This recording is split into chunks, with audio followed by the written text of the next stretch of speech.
Hello दोस्तों, आप सभी का स्वागत है डीके जन स्टडीज़ में। दोस्तों, आप सभी के लिए प्यून भर्ती का क्लास लेकर आया हूं, जो कि इंडिया जीके का क्लास है और यह 10वें नंबर का क्लास है। इससे पहले मैंने 9 क्लास यहां पर करा रखा है। अगर आपने नहीं देखे होंगे तो प्यून का मैंने प्लेलिस्ट बना रखा है, वहां पर आपको मिल जाएगा जितने भी मैंने यहाँ पर क्लास कराए हैं। साथ ही साथ आपको डिस्क्रिप्शन में लिंक मिल जाएगा, आप वहाँ से जाकर जरूर देखिए। अगर आप पहली बार चैनल में आ रहे हैं तो मैंने लगभग 40 के आसपास यहाँ पर क्लास करा रखा है सभी का, तो 40 क्लास ज़रूर देखिए, काफ़ी महत्वपूर्ण है। तो चलिए आगे बढ़ते हैं।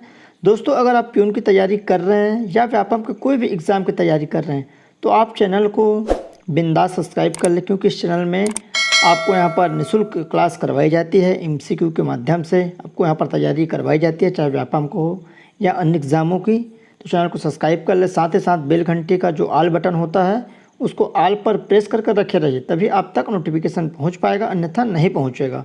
और टेलीग्राम ग्रुप का लिंक नीचे दिया गया है, उसको भी ज़रूर से ज्वाइन करिए, क्योंकि वहाँ पर जॉब से रिलेटेड पीडीएफ उपलब्ध करवाई जाती है या अन्य वहाँ पर जानकारी जो करंट अफेयर के जो क्वेश्चन हैं या फिर जानकारियाँ वहाँ पर उपलब्ध कराई जाती है। तो चलिए आगे बढ़ते हैं। भारत का सामान्य ज्ञान का इंडिया जीके का यह क्लास है। तो पहला यहाँ पर जो क्वेश्चन है, क्रिप्स मिशन भारत कब आया था? 4 ऑप्शन है। आप भी अगर आप तैयारी कर रहे हैं पहले से, तो अगर आपको नॉलेज है तो आप भी साथ ही साथ चलते जाइए कि आपका कितना सही हो रहा है। यहाँ पर ए ऑप्शन है 1946, बी ऑप्शन है 1945, सी 1942 और डी है 1940। तो इसका सही आंसर यहाँ पर सी हो जाएगा। 1942 में क्रिप्स मिशन भारत आया था और इसके अध्यक्ष कौन थे? इसके अध्यक्ष थे सर स्टेफर्ड क्रिप्स। कौन थे? Stafford Cripps. तो इस तरह इसका करेक्ट आंसर सी हो जाएगा। नेक्स्ट है, प्रथम बार जवाहरलाल नेहरू कांग्रेस पार्टी के अध्यक्ष किस वर्ष चुने गए थे? 1929, 1939, 1949 या 1959। तो इसका सही आंसर ए हो जाएगा। 1929 में जवाहरलाल नेहरू कांग्रेस पार्टी के अध्यक्ष बने थे और यह जो अधिवेशन हुआ था लाहौर में हुआ था, जो कि अब कहाँ है? पाकिस्तान में स्थित है। अगला प्रश्न है यहाँ पर नेक्स्ट, औरंगजेब की मृत्यु निम्नलिखित में से किस स्थान पर हुई थी? अहमदनगर, औरंगाबाद, इलाहाबाद, लाहौर। तो 88 का करेक्ट आंसर यहाँ पर आपका ए हो जाएगा, अहमदनगर। कहाँ पर हुआ था? 1707 ईस्वी में, 1707 ईस्वी में। और औरंगजेब की मृत्यु अहमदनगर में हुई थी। और औरंगजेब को यहाँ पर जिंदा पीर कहा जाता है। क्या कहा जाता है? जिंदा पीर। तो इसको भी आपको याद रखना है कि जिंदा पीर किस शासक को कहा जाता है, तो वह है औरंगजेब को कहा जाता है। नेक्स्ट क्वेश्चन है, 1700 ईस्वी में राजा राम की मृत्यु के बाद मराठों ने मुगलों के विरुद्ध उसकी वीर पत्नी खालिस्तान के नेतृत्व में जारी रखा। तो ताराबाई, लक्ष्मीबाई, रमाबाई या जीजाबाई। तो इसका करेक्ट आंसर यहाँ पर क्या हो जाएगा? इसका करेक्ट आंसर ये हो जाएगा, ताराबाई। ताराबाई के नेतृत्व में युद्ध यहाँ पर रखा। तो इसका सही आंसर क्या हो जाएगा? यहाँ पर इसका करेक्ट आंसर ये हो जाएगा।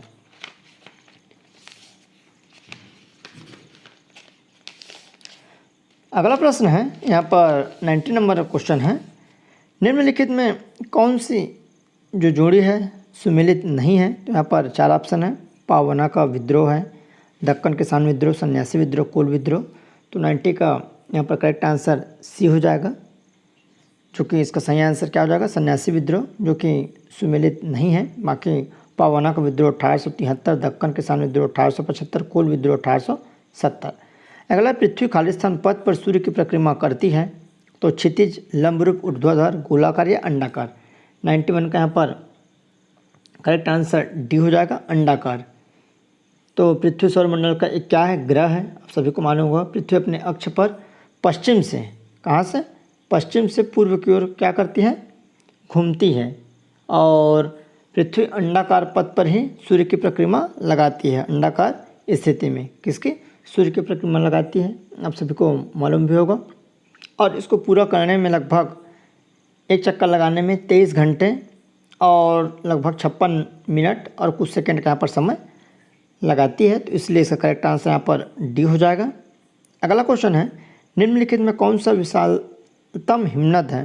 तो सबसे बड़ा हिमनद या विशाल हिम कौन सा है? तो ससाइनी, गंगोत्री, जेमू या सियाचिन। तो इसका करेक्ट आंसर यहाँ पर डी हो जाएगा। सियाचिन जो है बहुत बड़ा हिमनद है, तो इसका करेक्ट आंसर यहाँ पर डी हो जाएगा। और सियाचिन जो सबसे बड़ा हिमनद ग्लेशियर है, इसकी लंबाई लगभग कितना है? 72 किलोमीटर इसकी लंबाई है। और यहाँ से लगभग नुब्रा नदी निकलती है और इसे विश्व का सबसे ऊंचा स्थान कहा जाता है। अगला है, निम्नलिखित में किस वर्ष को संयुक्त राष्ट्र द्वारा स्वदेशी भाषाओं का अंतर्राष्ट्रीय वर्ष के रूप में घोषित किया गया है? तो 2017, 2020, 2019 और 2022। तो इसका करेक्ट आंसर यहाँ पर सी हो जाएगा। 2019 को स्वदेशी भाषाओं के रूप में यहाँ पर अंतर्राष्ट्रीय घोषित किया गया है। अगला क्वेश्चन है यहाँ पर 94 नंबर, निम्नलिखित में से कौन सी एक राष्ट्रीय पार्टी नहीं है? 4 यहाँ पर ऑप्शन है, Communist Party of India, Nationalist Congress Party, Dravida Munnetra Kazhagam या बहुजन समाज पार्टी। तो इसका करेक्ट आंसर यहाँ पर सी हो जाएगा। द्रविड़ मुनेत्र कड़गम पार्टी क्या है? यहाँ पर राष्ट्रीय पार्टी नहीं है। भारत में वर्तमान में 8 राष्ट्रीय पार्टी है, इसको आपको एक बार देख लेना है। 8 राष्ट्रीय पार्टी है और इनमें से सी नहीं है। अगला है, प्रत्येक 2 वर्ष के बाद राज्यसभा के कितने सदस्य गण सेवानिवृत्त होते हैं? 1/3, 1/4, 1/2 और 1/3, एक यहाँ पर 5। तो इसका करेक्ट आंसर यहाँ पर सी हो जाएगा। 1/3 सदस्य हर साल जो राज्यसभा के हैं यहाँ पर रिटायरमेंट होते हैं, मतलब सेवानिवृत्त होते हैं। और भारतीय संविधान में यहाँ पर 2 सदन होते हैं, एक लोकसभा हो गया और दूसरा है राज्यसभा।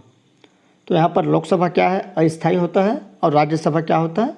स्थायी सदन होता है, जिसको राज्यसभा को भंग नहीं किया जा सकता। राज्यसभा में अधिकतम 250 सदस्य हो सकते हैं और इसके 1/3 सदस्य हर 2 साल में सेवानिवृत्त होते हैं। उनके स्थान पर यहाँ पर नए सदस्यों की नियुक्ति की जाती है। अगला प्रश्न है, संविधान सभा द्वारा भारतीय संविधान को कब पारित किया गया था? ये क्वेश्चन, जितने भी मैं प्रश्न बता रहा हूँ, काफ़ी महत्वपूर्ण है।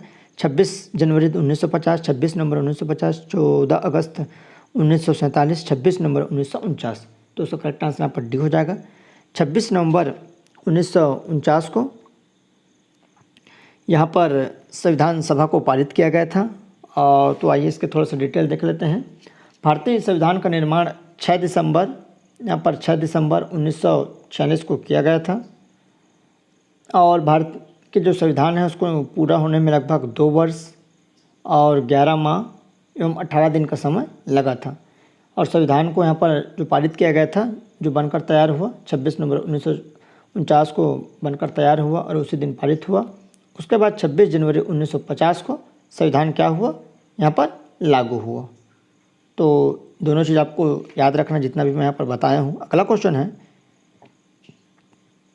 वर्ष 1904 में किसने क्रांतिकारियों की गोपनीय समिति के रूप में अभिनव भारत का आयोजन किया था?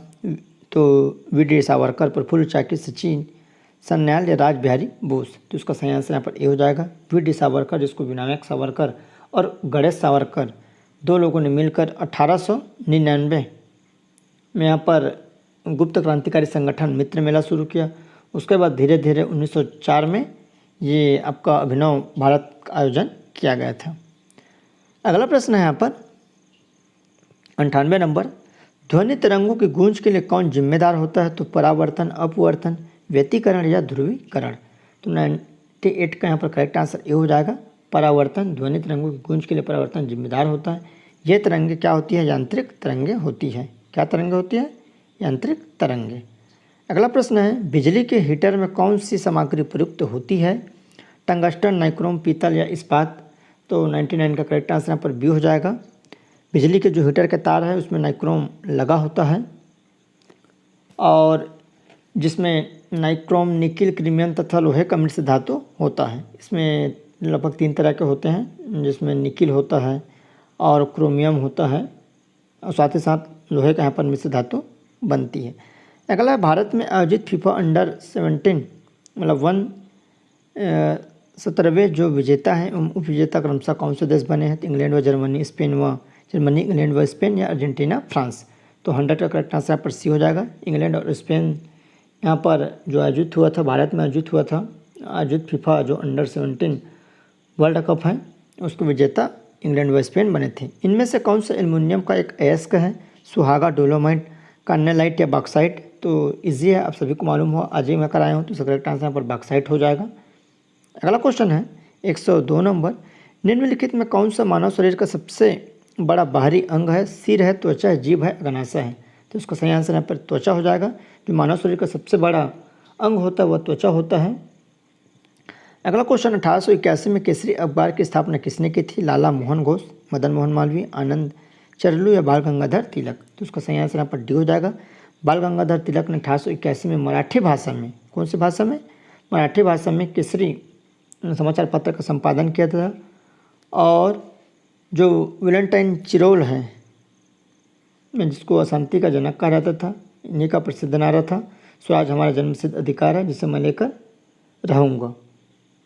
तो इस तरह बाल गंगाधर तिलक इसका करेक्ट आंसर है। अगला क्वेश्चन है 104 नंबर, ब्राज़ील में विशाल कहवा बागानों को कहा जाता है तो स्टेट, स्टेलियाज या कलखिजेस या फजेंडा? तो उसका करेक्ट आंसर यहाँ पर डी हो जाएगा। फजेंडा विश्व में कॉफ़ी का सबसे बड़ा उत्पादक ब्राज़ील है और ब्राज़ील के विशाल कहवा उत्पादक को फजेंडा कहा जाता है। अगला क्वेश्चन है, निम्नलिखित में कौन से राष्ट्रीय नेता poverty and un British rule India के लेखक हैं? जीवी जोशी, गोपाल कृष्ण गोखले, दादा भाई नौरोजी या जी सुब्रमण्यम अय्यर? आप सभी को मालूम होगा, तो उसका करेक्ट आंसर यहाँ पर सी हो जाएगा। दादा भाई नौरोजी, जिसे grand old of India man कहा जाता था, आप सभी को मालूम था। तो इस तरह इसके करेक्ट आंसर यहाँ पर सी हो जाएगा। अगला प्रश्न है, नेक्स्ट जो क्वेश्चन है, तो आइए इसको देखते हैं। वर्ष 1857 के विद्रोह में कानपुर के नेता कौन थे? ये क्वेश्चन जो 1857 का विद्रोह हुआ था वहाँ से बहुत प्रश्न पूछे जाते हैं, तो कानपुर के नेता बतानी है। तो तात्या टोपे, जगदीश कुंवर सिंह, नाना साहब या वाजिद अली शाह? तो उसका करेक्ट आंसर यहाँ पर सी हो जाएगा। नाना साहब यहाँ पर कानपुर का नेतृत्व किया था 1857 में, और इसका मूल नाम क्या था? धोंदू पंत था। क्या था? धोंदू पंत। तो इनका commander in chief Tatya Tope था, और जिसका जो मूल नाम था रामचंद्र पांडुरंग। नाना साहब बाद में पकड़े बचने के लिए नेपाल चले गए थे।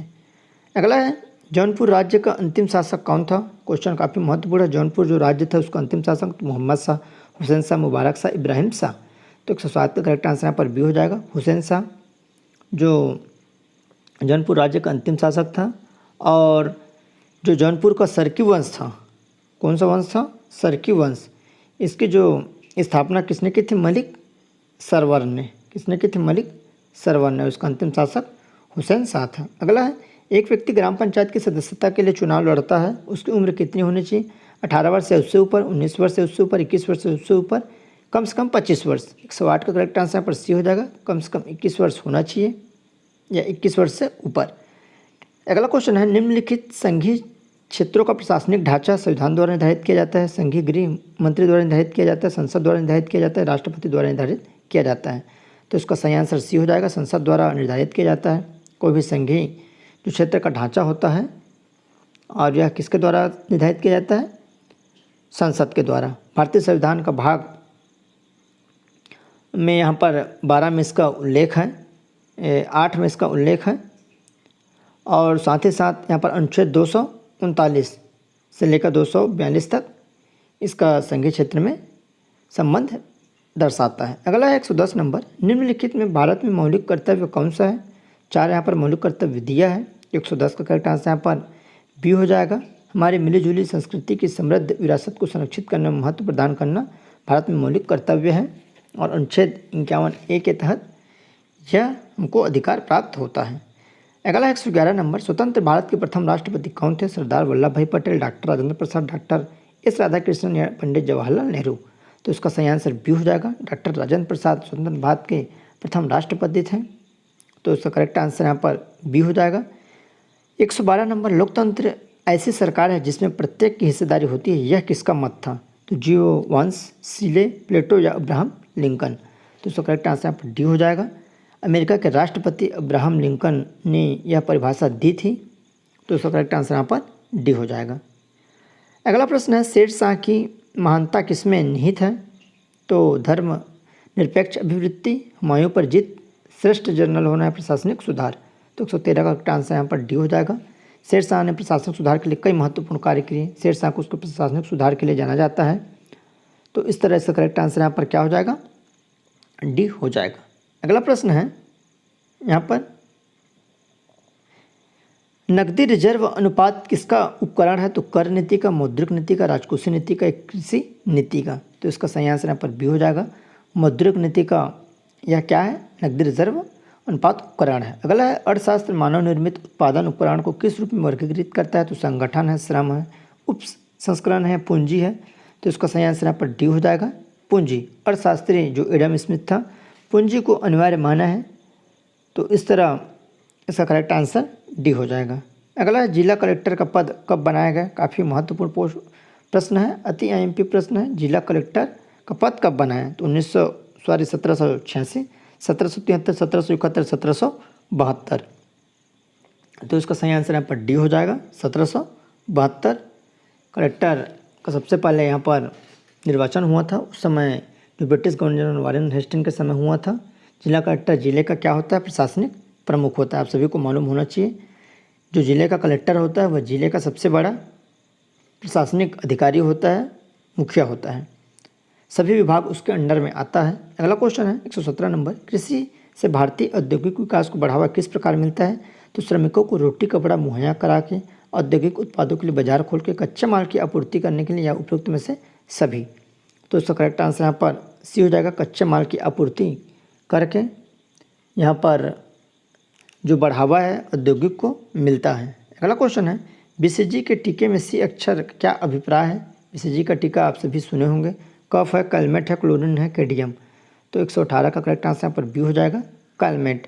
बीसीजी टीका जो होता है तपेदिक के लिए लगाया जाता है, जो बुखार तपेदिक होता है उसके लिए, और सी का जो अर्थ होता है कैलमेट होता है, और इसका बीसीजी का पूरा नाम क्या होता है, बेसिलस, और कैलमेट यहाँ पर गैरिन। तो इस तरह इसका करेक्ट आंसर बी हो जाएगा। अगला 119 नंबर, निम्नलिखित में से कौन सा स्वपोषित है, तितली, शैवाल, मशरूम, टिड्डा। तो इसका करेक्ट आंसर यहाँ पर बी हो जाएगा, शैवाल है, जो क्लोरोफिल पाया जाता है शैवाल में, और शैवाल अपना भोजन क्या है, स्वयं यहाँ पर बना सकती है। अगला क्वेश्चन है 120, निम्नलिखित में से कौन सा अविमीय राशि है, तो विकृति, श्यानता गुणांक, गैस नियंत्रक या प्लांट नियंत्रक। तो 120 का करेक्ट आंसर यहाँ पर ए हो जाएगा, विकृति। अगला प्रश्न है भगवत गीता में कितने अध्याय या खंड है, तो 12 है, 14 है, 16 है, 18 है। तो 21 का करेक्ट आंसर यहाँ पर डी हो जाएगा। भगवत गीता हिंदू धर्म का एक पवित्र ग्रंथ है, और इसमें अर्जुन के संवाद तथा श्री कृष्ण द्वारा दिए गए उपदेश का संग्रहण है। इसमें टोटल 18 अध्याय हैं। अगला प्रश्न, बंगाल में सरकार को दोहरी प्रणाली के दिमाग की उपज थी, Lord Hasting, Lord Ripon, Lord Clive, Lord Cornwallis. तो इसका सही आंसर यहाँ पर सी हो जाएगा, लॉर्ड क्लाइव। बंगाल में जो सरकार की दोहरी प्रणाली किसने लाया था, ये लॉर्ड क्लाइव के दिमाग की उपज थी। अगला है भारत में वित्त आयोग का गठन संविधान के अनुच्छेद 280 के तहत खालिस्तान द्वारा किया जाता है, तो राष्ट्रपति, उच्चतम न्यायालय, प्रधानमंत्री या संसद। तो इसका करेक्ट आंसर यहाँ पर यू हो जाएगा, राष्ट्रपति द्वारा यहाँ पर वित्त आयोग की गठन की जाती है अनुच्छेद 280 के द्वारा। इसको आपको याद रखना है, क्वेश्चन बार बार पूछा जाता है। अगला क्वेश्चन है अयोध्या पहाड़ किस राज्य में स्थित है, तो केरल, मध्य प्रदेश, उत्तर प्रदेश या पश्चिम बंगाल। तो इसका सही आंसर यहाँ पर डी हो जाएगा, पश्चिम बंगाल। पश्चिम बंगाल में अयोध्या पहाड़ स्थित है। अगला है उड़ीसी नृत्य का पूर्ववर्ती रूप क्या है, तो भांगड़ा, भरतनाट्यम, गोतीपुआ या कुचिपुड़ी। तो इसका करेक्ट आंसर यहाँ पर सी हो जाएगा। उड़ीसा का नृत्य का जो पूर्ववर्ती नाम है गोतीपुआ है, और उड़ीसा नृत्य भरत मुनि के नाट्य शास्त्र पर आधारित नृत्य शैली है। अगला क्वेश्चन है भारत के केंद्र शासित प्रदेशों का गठन इसलिए किया गया क्योंकि वे खालिस्तान है, तो राज्य बनने के लिए उसका जनसंख्या घनत्व बहुत अधिक है, राज्य बनने के लिए बहुत छोटे प्रांत, राज्य बनने के लिए बहुत बड़े प्रांत, या बहुत लोग हैं। सिंपल है, इसका करेक्ट आंसर यहाँ पर बी हो जाएगा। भारत के जो केंद्र शासित प्रदेश का गठन इसलिए किया गया है क्योंकि वो राज्य बनने के लिए बहुत छोटे प्रांत हैं। अगला प्रश्न है यहाँ पर 127वां नंबर,